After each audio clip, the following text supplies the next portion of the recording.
வல்லாரை என்ற அமைதியான கிராமத்தில் மணி என்ற ஒருவர் வாழ்ந்து வந்தார். மணி ஒரு குடும்பத் தலைவர், எளிமையான அதே சமயம் நல்லொழுக்கமுள்ள வாழ்க்கையை வாழ்ந்தவர். அவரது வீடு அடக்கமாக இருந்தது. மணியின் மனைவி வள்ளியும் அவனது 2 குழந்தைகளும் அவர் மீது காட்டிய அன்பிற்காக மட்டுமல்ல, அவருடைய ஒவ்வொரு செயலையும் வழிநடத்தும் ஞானம் மற்றும் இரக்கத்திற்காக அவரை வணங்கினர்.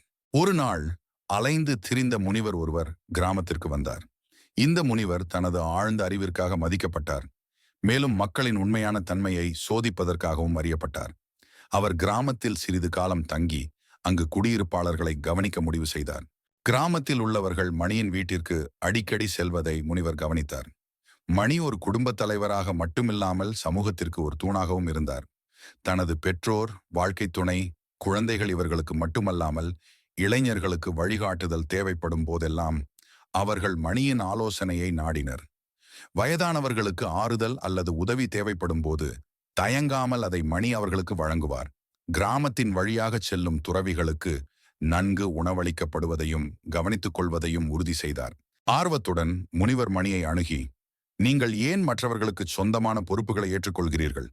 கற்றவர்கள், முதியவர்கள், துறந்தவர்கள் ஆகியோருக்கு அவரவர் பாதைகள் உள்ளன.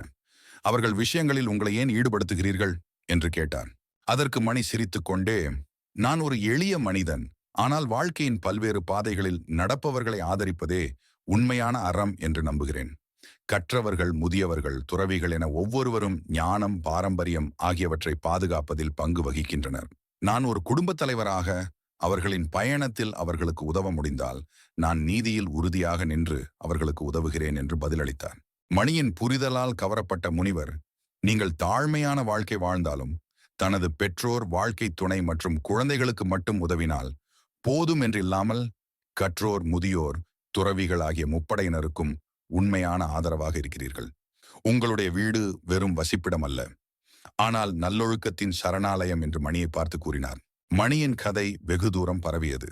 இல்வாழ்வான் என்பான் இயல்புடைய மூவர்க்கும் நல்லாற்றின் நின்ற துணை, அதாவது மனைவியோடு வாழ்பவன்தான். பிள்ளைகள், பெற்றோர், உறவினர் என்னும் மூவர்க்கும் நல்ல வழியில் உதவுபவன் என்ற திருக்குறளுக்கு ஏற்ப மணி சிறந்த குடும்பத் தலைவராக மட்டுமல்ல, முழு சமூகத்தையும் ஆதரிக்கும் நற்பண்புகளை நிலைநிறுத்தினார்.